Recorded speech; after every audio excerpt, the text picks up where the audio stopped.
So, Greg, what's your last name? Lindsay. Greg Lindsay. I knew that. So, well, hey, thank you for stepping up to the line. Absolutely. I'm glad to be here. Yeah, we really appreciate just you sitting down with us and having a real and honest conversation. That's what it's about. Yeah. So, people always ask me, they're like, so what's it like? And I said, honestly, it's really not all that different than sitting down and talking with someone. I mean, maybe if we were in my study at home, we'd have a bourbon in our hands right now. That'd be nice. And yeah, but so you work for a company called TinStar or 10-Star? Or 10-Star Simulation. 10-Star Simulation. Yep. Okay. So we do simulators. We Okay. teach heavy equipment, bus trucks, emergency, forestry.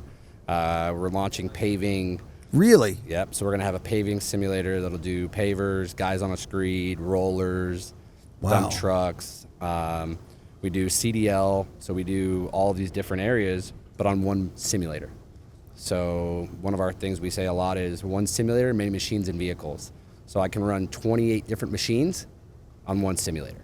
Wow. And teach from basic, never operated before, to skilled, and then expert level, where we start teaching machine control, we start teaching trench box safety, we start teaching different areas of how you learn.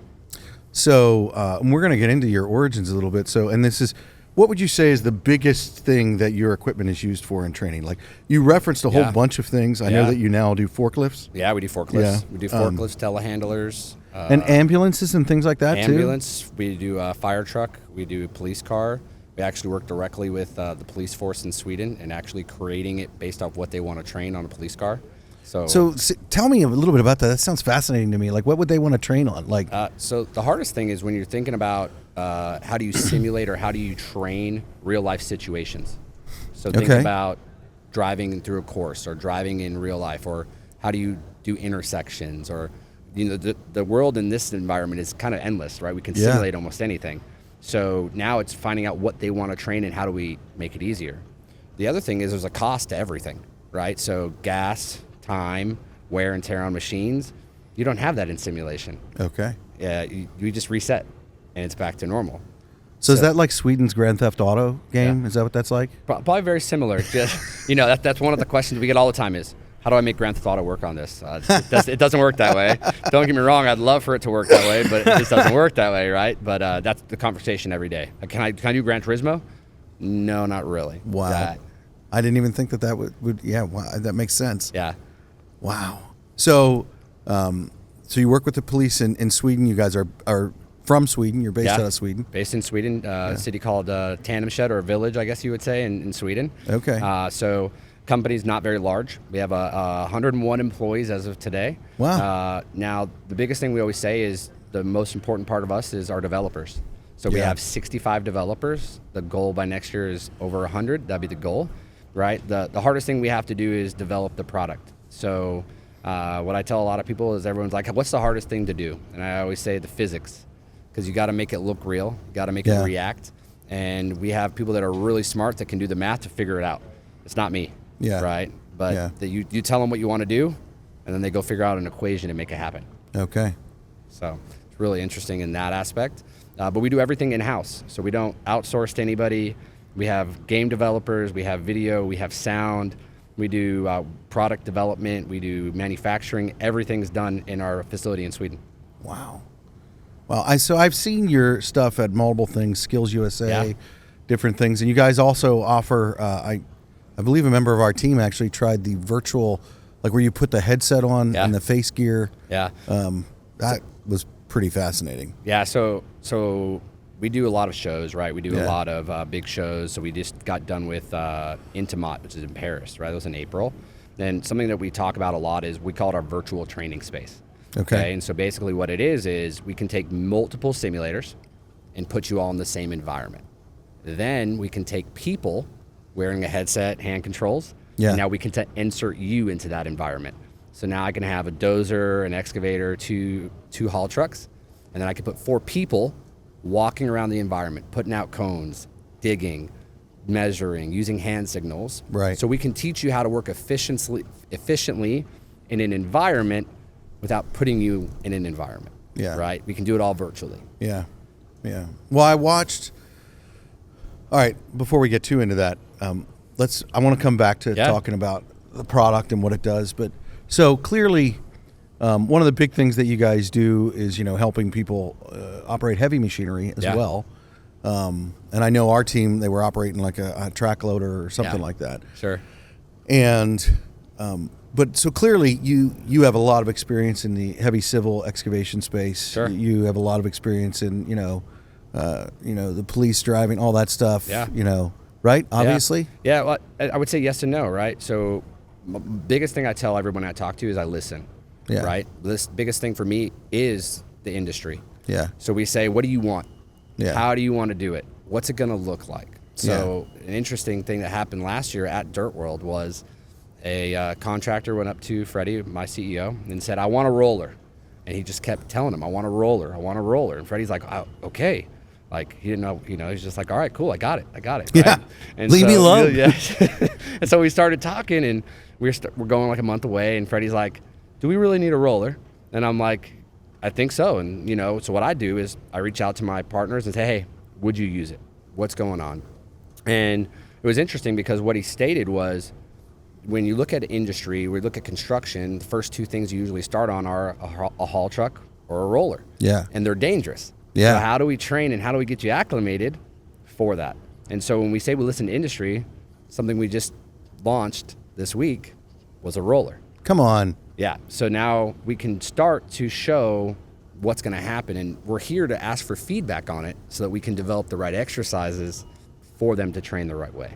Beautiful. That's awesome. Yeah. So let's talk about your origins. Yeah. So most people in the trades have been in the trades their entire lives. Sure. And I guess I'm being a little tongue in cheek here. I don't even think that you're in the trades now. No. And were you ever? No, I've never been in the trades. So, yeah, so interesting. My background has nothing to do with trades. I've always wanted to be a crane operator, but that never happened, right? Everybody wants to be a crane operator. It just looks great, and then you realize it's actually more harder than it looks. Yeah. Right? Yeah. There's a reason that they're one of the highest paid jobs. Yeah. It's because of all the crap that can go wrong. Oh, yeah. Yeah. And I've experienced this now in simulation, so I don't even want to know what happened in real life. But my background, I'm actually from California originally. I live in Georgia now. But I actually worked for Best Buy for almost 19 years. So completely different atmosphere, completely different environment. I started there, the lowest of the low. They used to say you're a seasonal employee, right? You just got hired on, wanted to keep a job. And I was going to go to school. I went to school, got my degree, got out of getting my degree, and realized I was making more money than I was going to make with my degree. At Best Buy. At Best Buy. So I think I actually have seen this show. You're Chuck? Yeah, right. That's exactly. who you I should are. be Chuck. Yes. Yeah. It's one of my favorite. It was my favorite show. My wife bought me the box set because I just love to watch it. It's just interesting, right?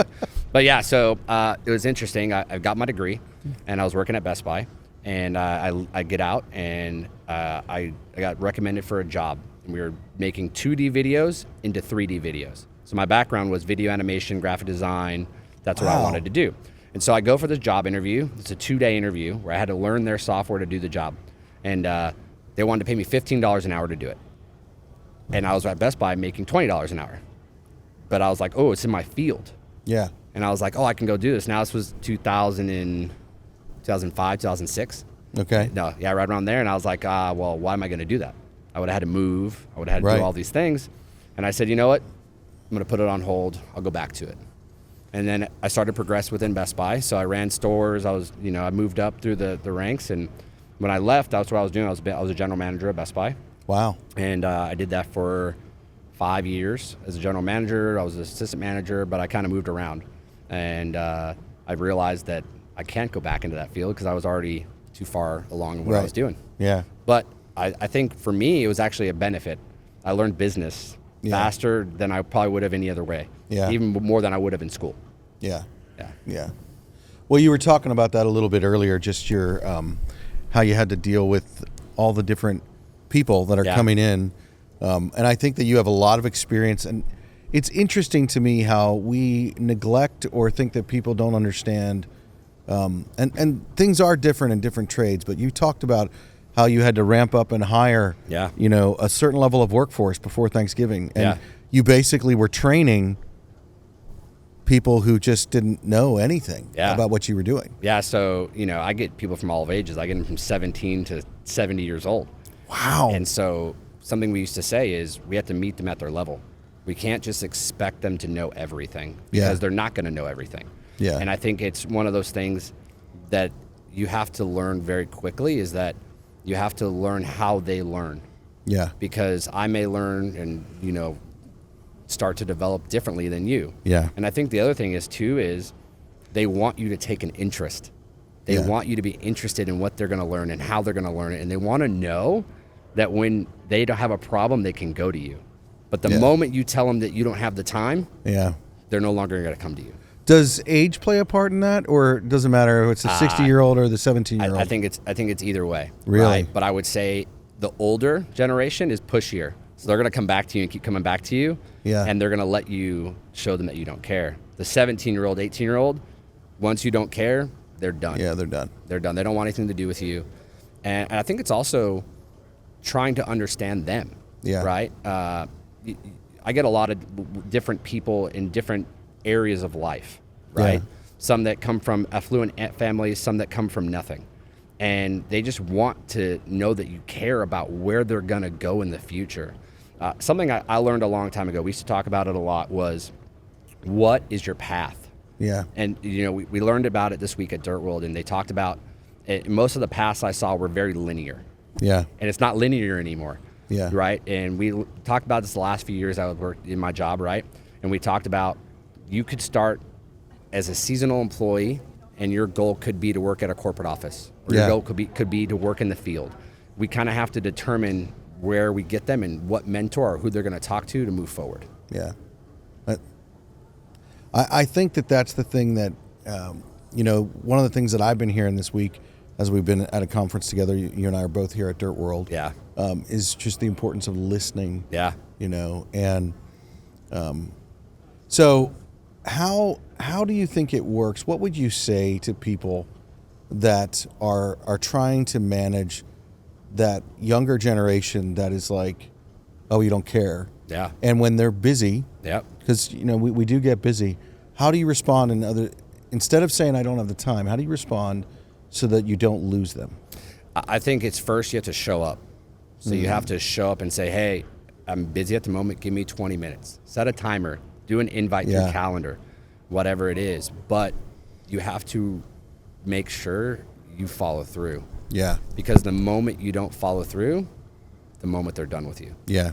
And I learned that, unfortunately, I learned it the hard way, right? Yeah. As most of us do, that I didn't follow through one time, and that person wrote me off.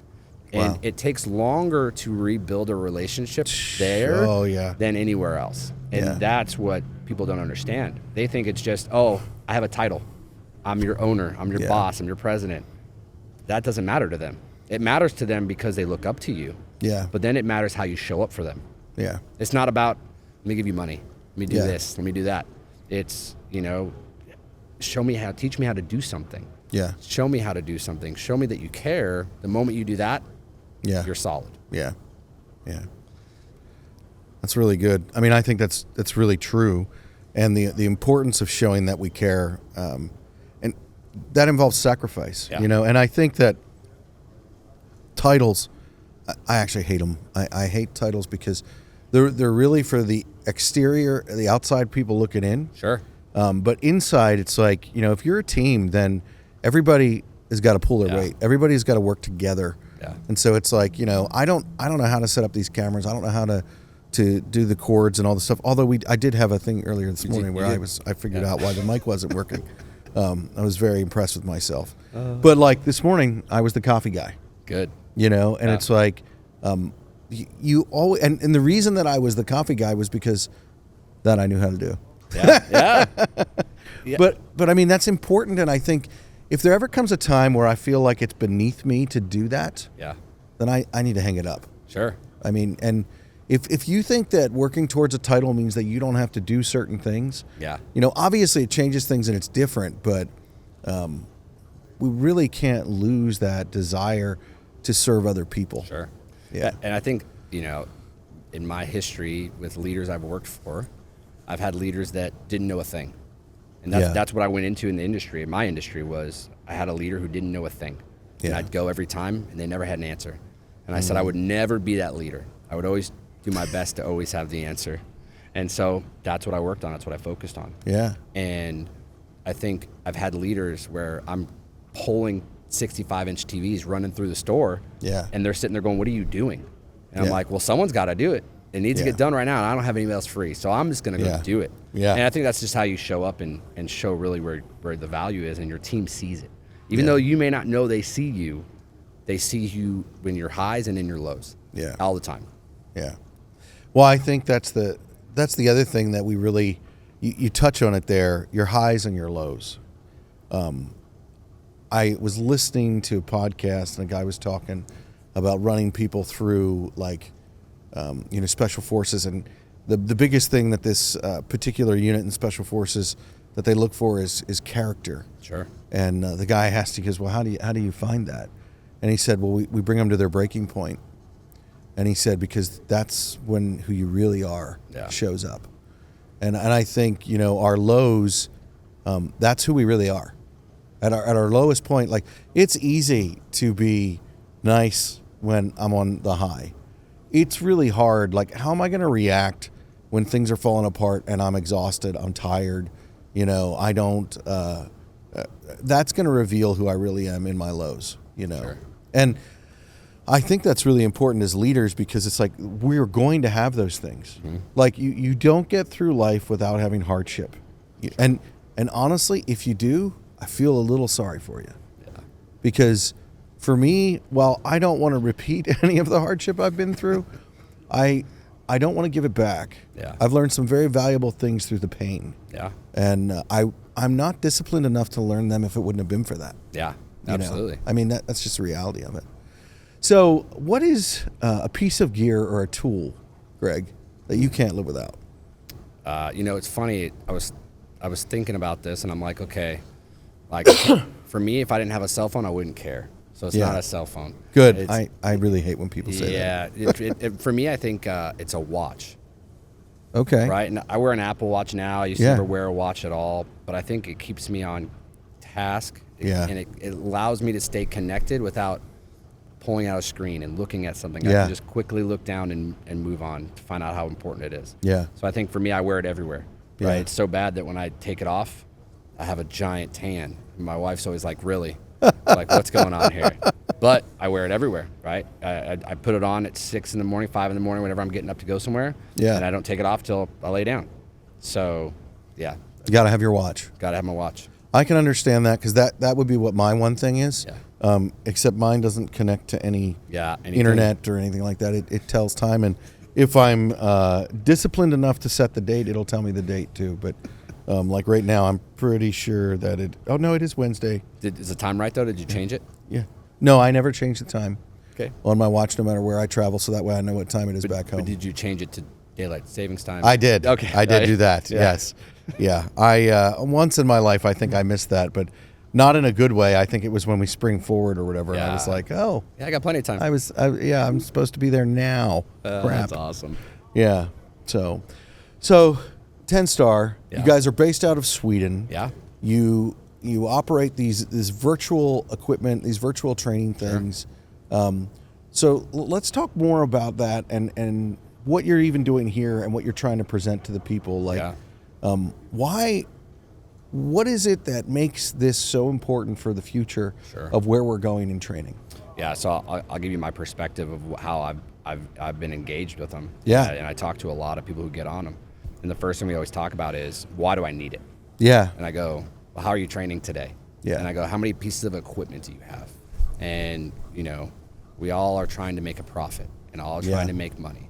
And I get that, right? And my what I usually tell people is, hey, if you have an equipment that you can't use because you're training on it, what do you do? Yeah. Well, I can't get the job done because I'm training. And I say, okay, so what? Does the training go on the back burner? Well, yeah, I'd train them another time. I say, okay, cool, no problem. And I go, and how much wear and tear does it take? Well, it takes a lot. And I say, okay, and then how are you upskilling your employees that want to become better operators or an excavator operator today and want to be a dozer operator tomorrow? Yeah. And they go, well, we really don't have the time. They have to kind of do it on their own. And I go, okay, no problem. And I say, okay, well, how do you do that? Yeah. And they go, well, we don't have a plan. And I'm like, okay, well, that's your first problem. Yeah. But how do we enable your world to allow your people to train at their pace? Because if I tell you I want you to be a dozer operator in a week, we all know it's not going to happen. Right. But if I can give you a plan to work through and then see your progress, that's what we want to do. Yeah. And so we talk about the efficiency, and we talk about fuel spend, and we talk about all these things about how are you going to afford it. And the problem is always like, well, it's expensive. And I'm like, yeah, no doubt. But when you invest in people, it's expensive. Yeah. And that's what you're doing without really saying you're doing it. You're investing with your people. You're showing the right habits. You're investing in their future. And that's where we talk about what's your next step. Yeah. And those are a lot of the conversations we have with a lot of folks is, yeah, it's fancy. It's good looking. It's a lot of fun. But the other reality is, and we've heard it a lot, is the industry today is leaving. They're retiring. And now you've got to get people interested. Yeah. Well, the reality is the 17, 18, 20, 25-year-olds, what do? They play games. And in our world, this is an easy way to attract them and get them in because they're used to it. Yeah. And that's what we're trying to explain to people is there's another way. And there's a way where you can keep your equipment moving and train and get people comfortable. Yeah. Right? That's good. I'm not a dozer operator, right? But I've done a lot of dozing simulator. Yeah. And so I'm out at Strack, and I'm down there, and I'm talking with Aaron. And Aaron's like, well, let's get you on a dozer. And I'm like, all right, let's go do it. Oh, this is getting good. So this happened. Oh, this happened, absolutely. We got the whole team. All 10-star was there. All 3 of us in the U.S. Oh, no pressure. No pressure. No We're all pressure at there, all. And we all got on the dozer individually, and it was just, it wasn't hard for me because I had done it. Yeah. My familiarity was there, and that's why I tell a lot of people there's anxiety with everything you do. Yeah. And the first time you ever get in an excavator, you're going to be like, oh, God. Yeah. Well, now if you've done it and you're familiar, it's a lot easier. Yeah. So I tell that story a lot about I have my daughter. Yeah. My daughter's the same way, right? She's 10 years old. Never been an operator, but I put her on an excavator for 2 weeks in a simulator, and then I put her in a real one at a Skills USA show. Come on. And she ran it, and everybody around stopped because she was running it just like the rest of them. You would have never known she never operated. That's impressive. Yeah. That's a put your money where your mouth is. Your training simulator is working. Yeah. And it was great because it was a really good dad moment too. Yeah. Yeah. That's actually a pretty awesome dad moment. Yeah. Yeah. Those are not to get all sentimental and everything, but dad moments are really where it's at. Oh yeah. Like, I got to tell you, my son came along with me on this trip, and I watched him. He doesn't know this, but I watched him taking notes and writing down things to make himself better. It's awesome. Those are the moments that it's about. Yeah, absolutely. And so your daughter's 10. Yeah, 10 years old. Yeah.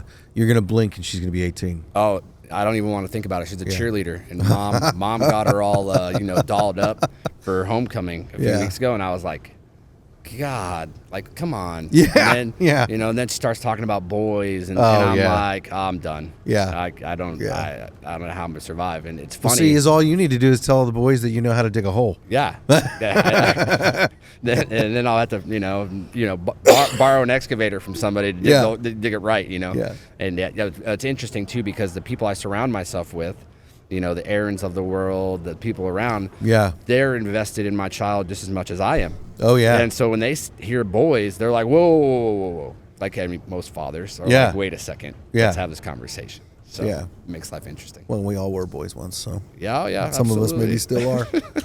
So I had a long conversation with Freddie yesterday. Yeah. Your founder and your CEO. Yeah. And so he is so fascinating to me in how you guys got where you are. Sure. Like the way that he started and his desire for innovation. I mean, it's like he is hungry for it. Yeah. And so he tells his story all the time. And it's always funny to me because I can tell his story now. Mm-hmm. And, it always starts with my father told me to cut my hair and I could go to San Francisco. And I heard that story. Yeah, exactly. Right. Yeah. And I can tell it now because I've heard it, and to me, I've met his father. Yeah. And great man. And just, you could see the pride that he has in what Freddie does. And so Freddie tells a story of he saw a simulator and he said, I want to get machine control on the simulator. That's what he wanted to do. And so he saw it, and they started working on it, and 15 years later, here we are. Yeah. Right? And now we work with machine control, and now we do all these different unique things that really the industry hasn't seen yet. Not only is it not seen, but so I've been to a lot of trade shows over the past couple of years, and I've seen a lot of different simulators. Sure. I want to be really careful here how I say this, but there are other companies out there that have simulators for their products. Sure. And so you get on one of their simulators and you learn how to use their product. Sure. You know, in the dirt world in particular, there are many different brands, many different companies, many, Volvo, Cat, John Deere, Japanese ones that I can't pronounce, you know, Komatsu, all these different ones. Yeah. And you guys have a simulator that you push a button and you can be on any one of those machines. Yeah, and a lot of what we say is we're machine agnostic. Right? That's literally what they say. We don't care who it is. Machine agnostic. Yeah, I love it. We don't care what you're on, right? Yeah. Our goal is to get you comfortable, get you trained, and get you working. Yeah. Right? And at the end of the day, we want to work with all manufacturers. That's just the reality. We want to work with everybody. We want their controls. We want to be able to simulate their machines. Like, we want to do that. But it's one of those things of, as we grow and as we continue to move forward, we will. Yeah. Right? But that's what we want to do. And that's what a lot of people say is, oh, okay, well, it's not a Cat. Oh, it's not a Komatsu. And I'm like, okay. Right. And I'm like, and how many pieces of equipment do you have? Well, I have hundreds. Okay, are they all Cat? Yeah. No. I'm like, do you have Komatsus? Yeah. Yeah. So then why not train both? Exactly. And that's where it's like, oh. I think it's only a matter of time before the companies realize what it is that you can do for them. And it's what I mean by that is they're not in the business to sell simulators. They're in the business to sell equipment. Yeah. And so it's like, stick to what you're good at. And all your job does is promotes people being able to use the product. Yeah. And so it's like, why try to limit people learning? Yeah. You know, and especially when, my goodness, if there's anything I've seen over the past couple of years, it's that our industry is not going anywhere. No. It is only going up. Yeah. You know, as far as the work that needs to be done and the experienced people that we need and the training that needs to happen. I mean, I think, where was I at? I saw you guys doing a simulator, and you come to these events and you guys just show off. Like, you come with like 6 different units. I don't know. I'm exaggerating. Yeah, that's about right. Okay. Yeah, okay. yeah. So there we go. Yeah. And I think it was our team, actually. We were on it at one of the events. I think it maybe was Skills USA or wherever it was. And you had one guy digging. Mm-hmm. You had another guy driving a truck. Yep. And somebody else, like a dozer, maybe pushing dirt. Yeah. And it's like all within the same simulation. Yeah. And because that's how it works. Yeah, and that's real life. Exactly. And the thing, this is where I talk a lot with people, and I say, hey, okay, what are your issues on site? I'm like, you probably have crews that don't necessarily get along. And they're like, yeah. I'm like, so how do you solve it? And they go, well, we try to solve it in the field. I said, okay, well, why don't you take them into the office for an hour? Yeah. Have a conversation. It's an hour. I'm sorry, your work's not getting done. But at the end of the day, now you can make them more efficient. Yeah. But you can control and find out what the problem is. Yeah. And that's where it's fun, because you start seeing people look and they're like, wait a second, he just hit my truck and I felt it. And I'm like, yeah. We had two guys yesterday on a machine. They work for a construction company out in Georgia, and the kid or the son's sitting there and they're going back and forth, and they hit the articulated hauler, and you looked over and he just was like, jump, and I'm like, yeah. And they're like, wait. I'm like, yeah, guys, I told you, it's the same environment. Yeah. And we can just continue to add and grow these environments to make it as realistic as possible. Right? A lot of folks we call them digital twins. And so what that means is we take drone footage, we take actual aerial views and map their environment, where the goal at some point would be to be able to put their environment into the simulator. Wow. Right? And the technology is going that way, where hopefully one day we can have their environment before they even go to it. Yeah. And they can see and they can look and they can do different things that they don't do today. And now you can find the pain points before you go work the job. Yeah. Well, and that saves money. And I mean, we didn't even touch on the fact of, I've watched people on these simulators roll trucks. Yeah. I've watched them do things that would be the end of that. Yeah. You know, and it's like, I can remember we were at an event in Georgia, and Strack, they have a trailer full of your simulators. Yeah. And they were there, and all these high school kids were running this stuff. And I'm standing there, and I'm not an owner of an excavation company, but I'm standing there and I'm watching some of these kids, and it was really great. And Strack is pretty big. Yeah. And they like to say, well, you can do anything. Like, you know, we have accountants, we have lawyers, we have, you know, whatever. And it was so funny to watch. They're there, and this young man is running a haul truck or something, and they score them. They actually score them. And we're just going to say it was not great. Like, not even, it was bad. Yeah. And so the guy goes, so yeah, we have accountants and we have lawyers, and and it was just like, but that's something that even as an individual, then you can learn, hey, this maybe isn't for me. Yeah. And it hasn't cost the company a ton of money, and it hasn't endangered you or anyone else. No. And a lot of those companies, if they're investing in that training equipment, if they're investing in that stuff, then if you want to work there and you're a hard worker, then they'll invest in you. Absolutely. Because they are literally proving it to you right then and there. Yeah. Listen, everywhere I go, I have two conversations with two different types of people. I talk to the contractor, and their conversation is, how do I get into high schools? How are you working with them? How do I get into middle schools? That's where we want to be. Then I go, you just go talk to them. Yeah. And then I go to the high school, and they go, hey, where do I find partners? Yeah. What do I do? And I go, have you tried your local contractor? And they're like, well, do you think they'll talk to me?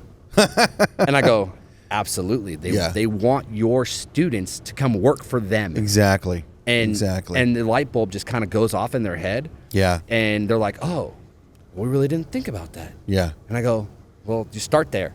Yeah. Because they want to invest in your students. Yeah. And they want to help the industry, and they need you. Absolutely. And so I try to help them on that path of, okay, what do you do and what that looks like, and get them involved in the school, because there's value. Yeah. And they're just trying to figure out what to do. Yeah. And it's interesting. So we do a lot of these shows, and one of the things we always see is people are afraid to get on them.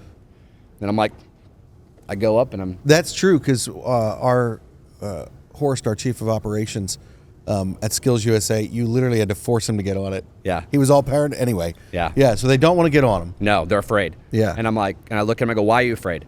Well, I don't want to wreck anything. And I'm like, these are idiot proof. I literally say, well, if you do, I just hit the reset button. And they're like, oh, it's that simple. And I go, yeah. I go, listen, don't be afraid. Yeah. I said, because this is not real. Yeah. You go in the big machine, okay, now you can be a little more nervous, but this helps you not be nervous. Yeah. Right? And that's just the reality with them. They just don't know. Yeah. And we had a lady this morning, and she's down there, and she's like, oh, I can't do it. And I said, why?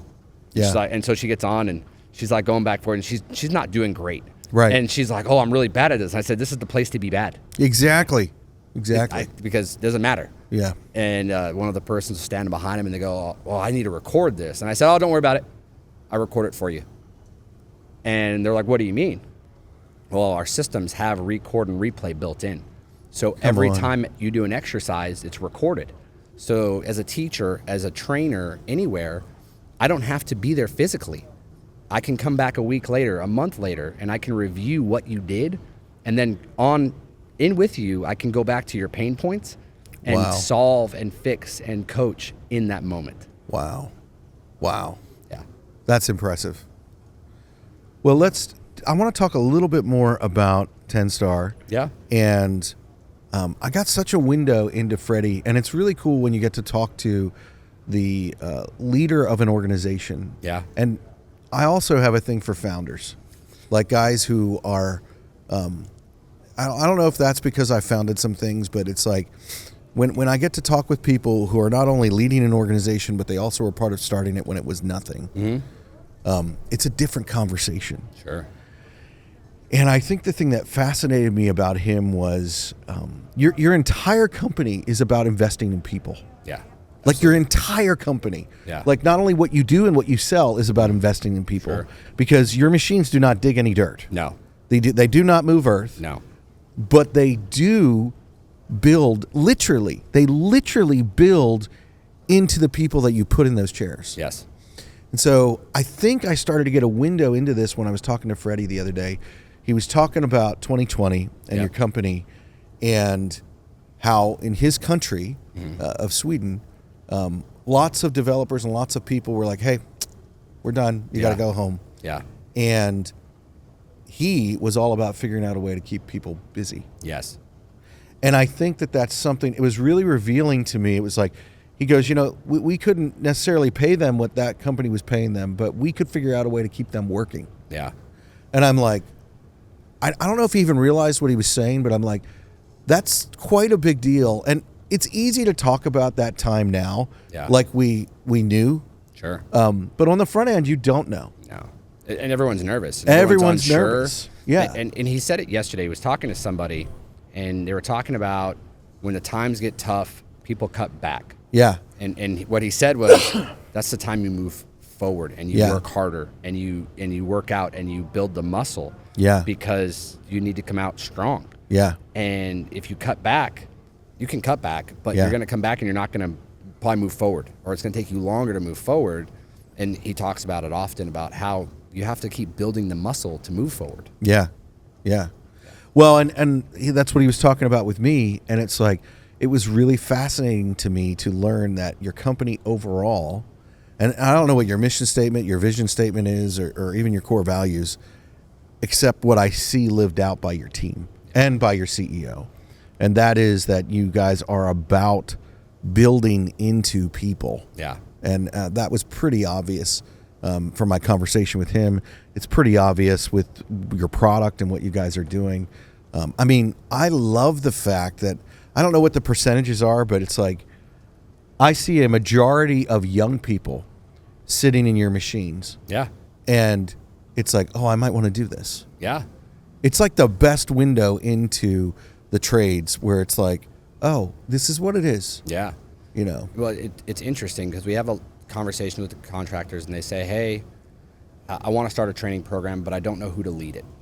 And I need to find the right person to teach it. Mm-hmm. And I go, okay, no problem. And they're like, well, what do you recommend? And we had this conversation last night, and someone was like, well, who's the right person? And I said, well, if you're attracting younger individuals, find a younger individual, because they're going to grasp to who's familiar to them. Oh, absolutely. Right. And so we have Alex. Alex is 20 years old. He works for us. Right. And he, when he's at shows and there's kids or there's teenagers, he does the best. Because they all want to sit with him, because he talks like them, he responds like them, and he understands them at their level, right? And so that's where it's very interesting, is you have to do that. You have to invest, and so we've invested a lot in Alex because we want him to show up well at these shows. We want him to show up at these events or wherever he's going to be the right person. Yeah. That's absolutely right. Yeah. So we're talking about your origins. Yeah. How you basically are Chuck the Super Spy. You come from, Best Buy. Now you're into heavy civil. And I mean, that's a lot of what you do, but it's even more than that. Yeah. I find your product absolutely fascinating, that you guys do so much. And I'm excited to see what innovations you come up with in the next 10 years. Yeah. To be quite honest, it's so am I. Yeah. Right. That's the best part, I think, is there's so much on the horizon. Yeah. Right. We talked to a lot of people, and they say, hey, I can do 26 machines. I say, yeah. And it's only more to come. Yeah. Right. Because for us, everyone wants us to do something. Yeah. And I go, okay, yeah, that's interesting. And you write it down. But then the list gets so long that now we're at a point where we're limited by developers, and we're limited by what our resources are to do it.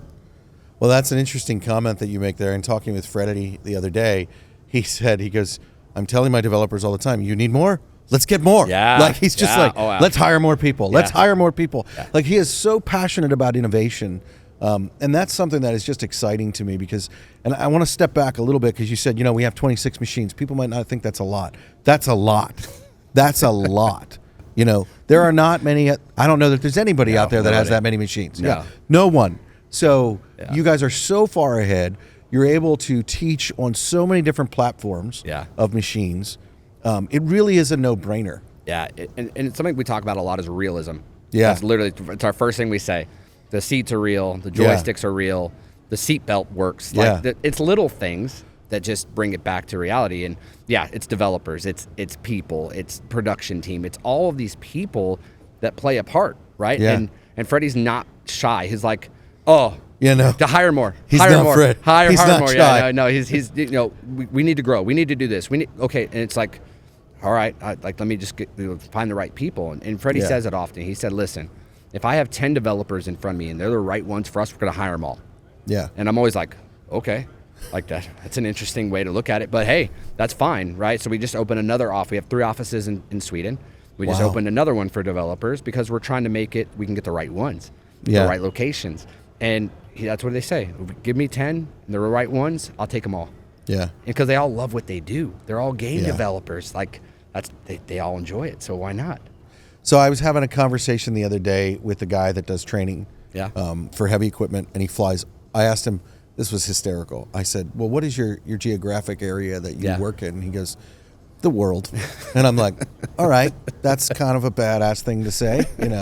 I wish that I could say that. Actually, maybe not, because I've been flying a lot, and I don't know how much I could do that if it was increased geographic area. But he said the world, and he's talking with me about he's asked to go to these different places and train people, and I'm thinking, because I think that real on-hands training is really important. And I'm listening to him, and I'm like, wow. And so I'm a little nervous, and we're doing a podcast. And so I'm there, and I'm like, because I think that what you guys are doing is phenomenal. Sure.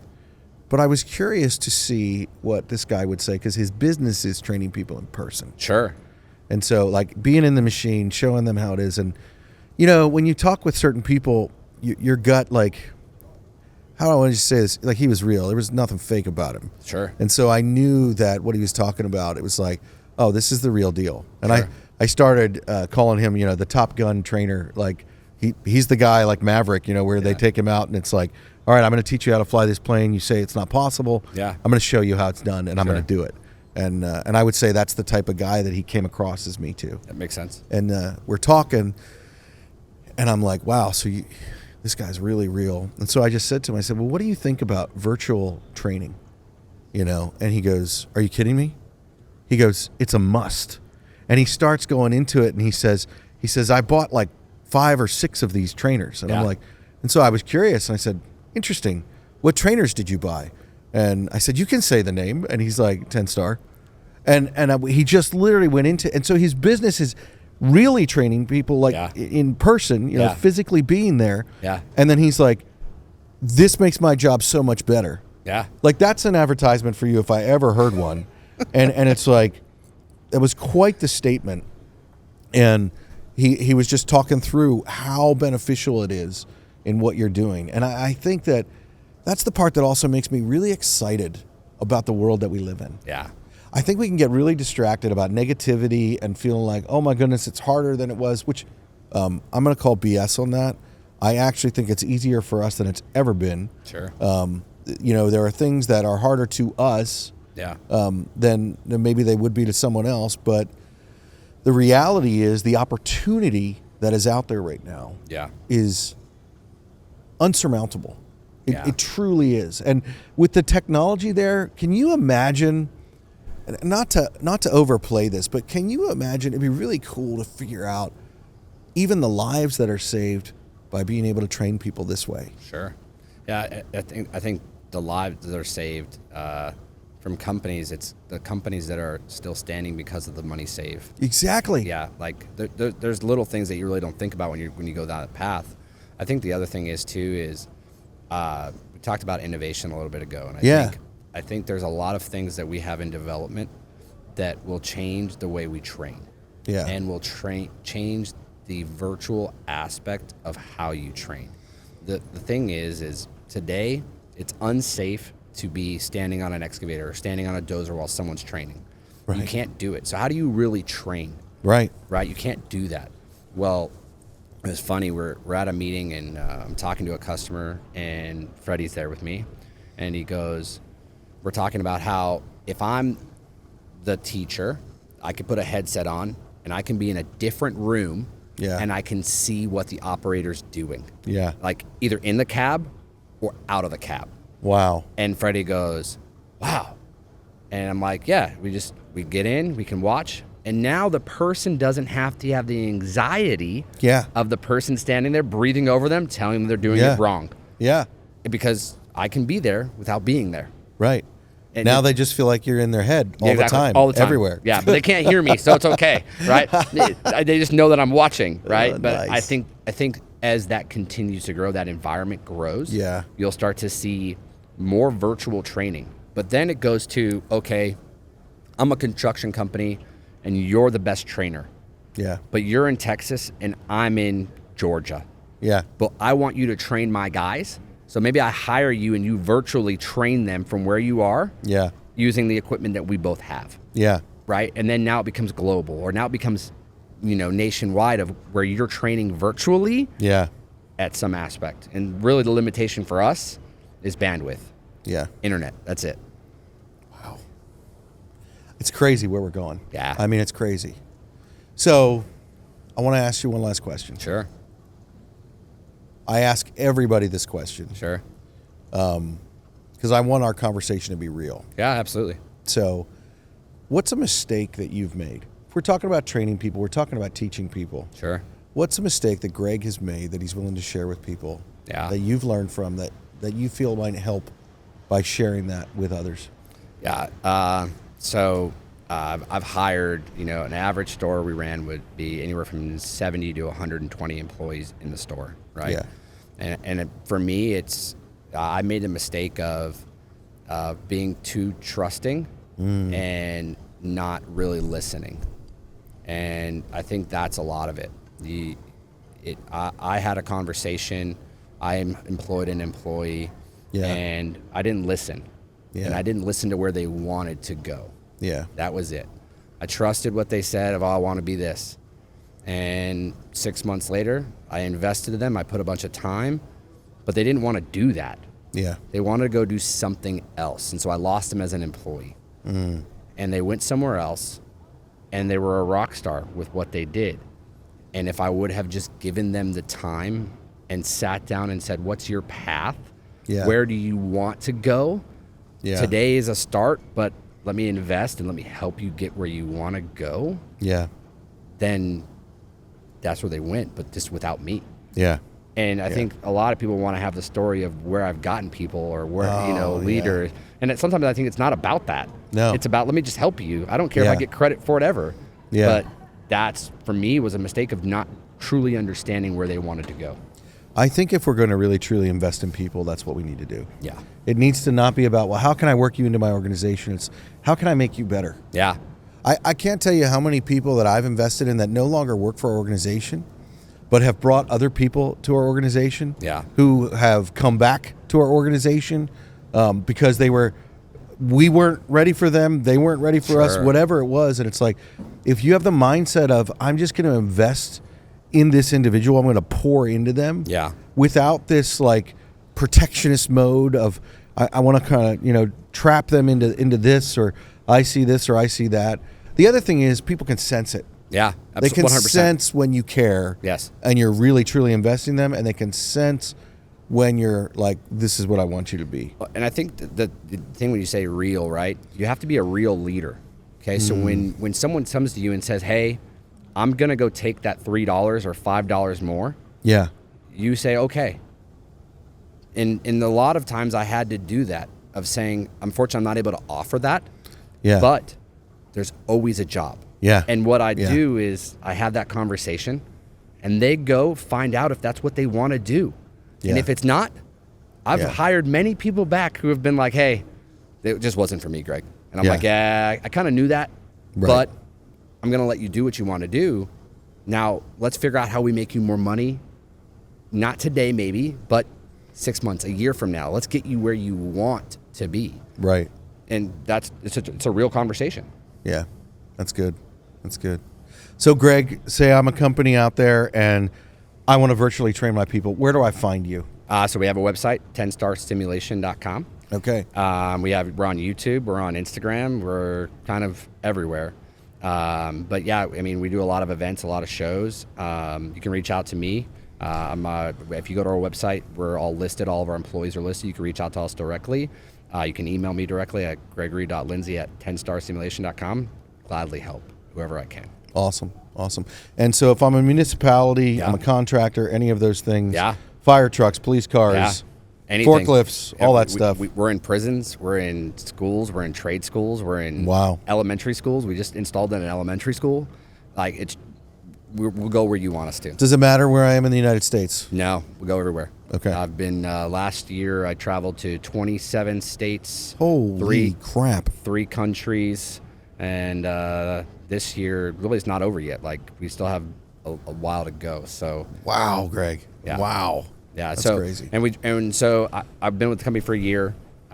We have George. George works in Idaho, so he's going to cover more of the West Coast. Gotcha. And then we have Alex, who does a lot of our installs. So we'll go to you. We do a lot of virtual meetings. We try to show what we can virtually, which is a lot. It's kind of your thing. Yeah, virtually we do a lot.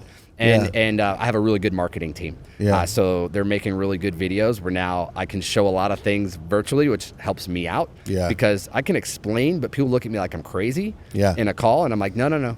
Yeah. This is what it does. And they're like, oh, now I can show a video.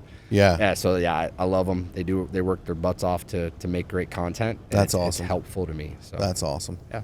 Good deal. Well, Greg, thank you so much for stepping up to the line. I greatly appreciate it. You did a great job. Thank you for having me here anyways. Yeah. And for you being here too. Yeah, well, I'm glad that I was here. Yeah, it's great. Hey, great job, man. Thank you. Thank you. Appreciate it. Yeah.